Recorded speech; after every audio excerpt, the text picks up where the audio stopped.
السلام علیکم ګرانو محترمو لیدونکو د دویچ لینن او پښتو د درسونو په لړۍ کې کوم چې د جرمني ژبې کتاب نوټسویک نوی آینس کتاب و د همهغه 22م درس ده. په یاد ولرئ زموږ په یوټیوب چینل کې زیات نور درسونه هم موجود دي او همدا 22 یوازې د همدې کتاب د درسونو شمیره ده، ځکه چې په چینل کې د همدې کتاب نور درسونه اپلوډ شوي وو 21 او همدا 22م درس ده. نو کوم چیرته د نیټزویک نوی آینس درسونه نه وي لیدلي، کولی شئ چې لاړ شئ یوټیوب چینل ته او تیر شوي نور درسونه هلته وګورئ. په یاد ولرئ چې همدا درس د شپږم څپرکي لومړی درس ده. 5 څپرکي درسونه تیر شوي، دا کاپیټل 6 ده. 5 چاپټرې یا کاپیټل تیر شوي دي. نو کولی شئ چې همهغه 5 څپرکي یا 5 فصلونه درسونه چې هلته په چینل کې موجود دي لاړ شئ همهغه وګورئ. نو دلته د شپږم څپرکي په برخه کې لرو سایت میت فروندن، یعنی وخت له دوستانو له ملګرو سره. همدلته مختلف تصویرونه راکړل شوي دي. په همدې برخه کې وایي sehen Sie die Fotos an، یعنی همدا تصویرونه ووینئ. welche Freizeitaktivitäten passt، یعنی کوم یو همهغه د ساعتیري یا همهغه وخت کې چې تاسو کوم کار اجرا کوئ د هغوی تصویرونو سره مطابقت لري. غارن زی. نو همدلته په همدې ټکسټ کې ځینې لوبې کارونه همهغه لیکل شوي دي. تاسو کولی شئ چې د پورته تصویرونو چې دلته موجود دي د هغوی سره مطابقت ورکړئ. کوم تصویر د کوم ټکس سره مطابق ده، برابر ده چې همهغه کار اجرا کوئ. ins فټنس سټوډیو گین، یعنی د تمرین سټوډیو ته یا همهغه د تمرین ځای ته تلل. فوتبال شپیلن، یعنی د فوتبال لوبه کول. گریلن، یعنی کباب کول یا گریل کول. شپیله شپیلن، یو گیم لوبول. شپیله شپیلن، گیم لوبول. همدارنګه شیفاغن، یعنی پواره یا کرل ښویېدل. سکلیټن، دا هم پواره یا کرل ښویېدلو ته ویل کیږي. فاین، یعنی رخصتي کول. فاغات فاغن، یعنی په سایکل سواري کول یا په سایکل سپرېدل یا سایکل چلول. واندن، قدم وهل یا هایکینګ. einen فیلم sehen، یو فیلم کتل لیدل. ins کیفې گین، او کیفې ته تلل. کمپیوټر شپیلن، یعنی د کمپیوټر لوبه کول. ich glaube bild 1 ist، یعنی زه یقین لرم چې لومړی تصویر ده. پونکټ پونکټ. vielleicht ist bild 5، او یا شاید 5م تصویر وي. نو دلته ټول کارونه د همدې تصویرونو تاسو کولی شئ چې همدا تصویرونه په شپږم څپرکي کې ووینئ. کوم یو هر کار چې اجرا کیږي د هغوی سره یې مطابق کړئ. په همدې تصویرونو کې دا ټول کارونه چې دلته تشریح سول په همدې برخه کې هلته موجود دي. ډیر ساده دي. wie welche Worte in A1 sind ähnlich in ihrer Sprache، کوم لغاتونه په همدې برخه کې چې پورته مو تشریح کړل هغه عین شی دی د تاسو په ژبه کې. oder او یا هم kennen Sie schon aus anderen Sprachen، او یا یې هم په بله ژبه کې تاسو پیژنئ. همدا کارونه تاسو په خپله ژبه کې یا په بله ژبه کې چې تاسو پرې پوهیږئ په هغه ژبه کې څنګه ویل کیږي. Kaffee heißt auf Spanisch auch Kaffee، یعنی کافي هغه ځای د چای خوړلو لپاره کافي وي، هغوی ته په سپانیش کې هسپانوي ژبه کې هم کافي ویل کیږي. نو آیا ستاسو په ژبه کې هم همداسې ده که څنګه؟ تاسو کولی شئ هماغه تشریح کړئ. اوس راځو بلې صفحې ته. دلته سی arbeiten Sie zu zweit، یعنی ګروپي کار وکوئ 2 نفره. wählen Sie 3 Fotos، یعنی خوښ کړئ انتخاب کړئ 3 عکسونه.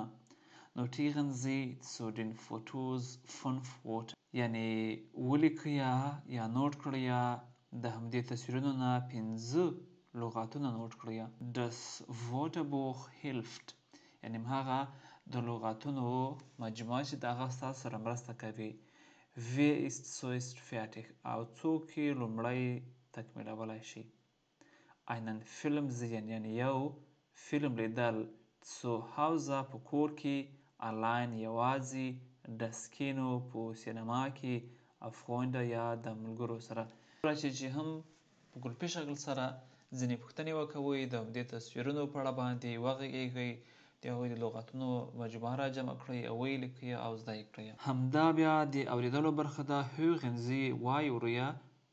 welche Freizeitaktivitäten gibt es کوم د هماغه ساعتېري یا د لوبې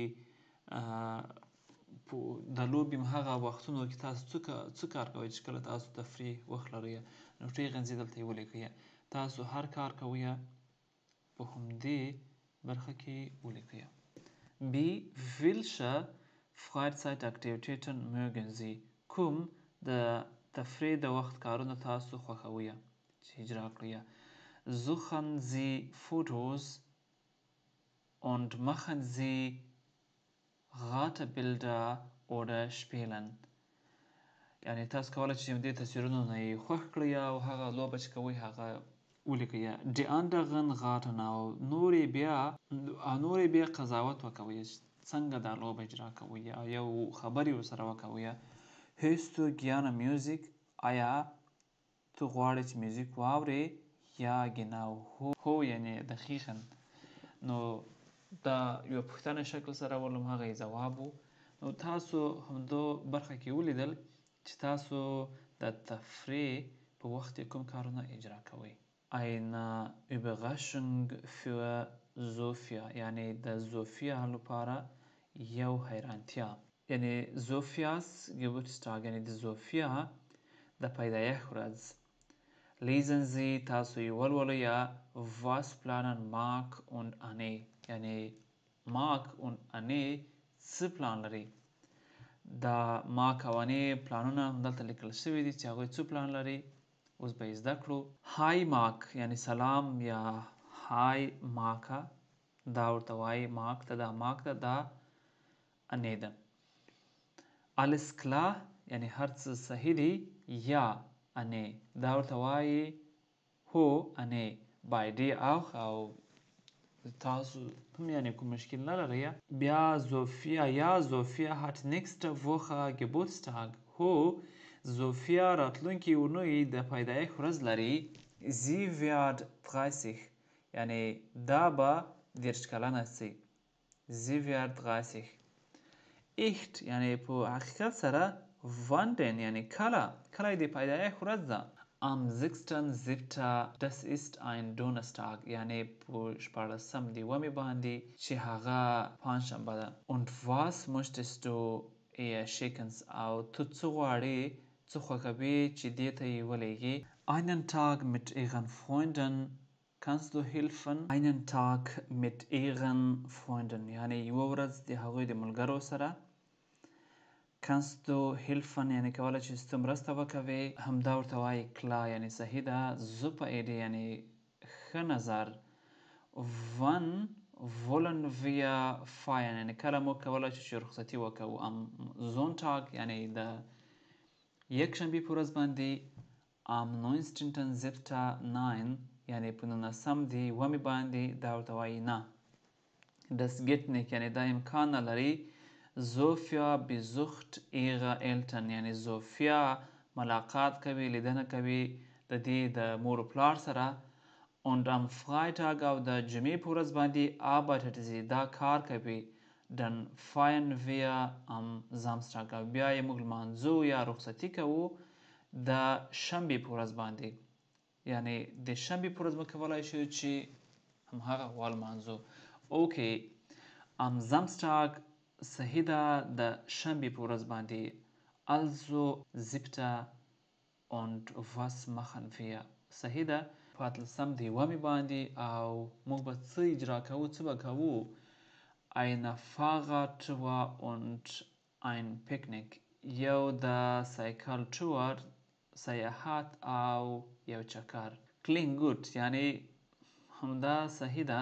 وین ولن ویا اینلادن او څوک موږ غواړو چې دعوت کړو. نو همدا د ماک او د انې د خبرې ولې چې هغوی د زوفیا د زوکړې د ورځې د لمانځلو په اړه باندې خپل ترتیب یا پلان بیانوو. نو تر څو پورې چې درس ډیر دراز نسی، نو همدا درس 22م درس د همدې کتاب دلته پای مومي. چینل د سره سبسکرایب کړئ، د نورو ملګرو سره شریک کړئ. نو تر نورو درسونو پورې مو الله امان. بای بای.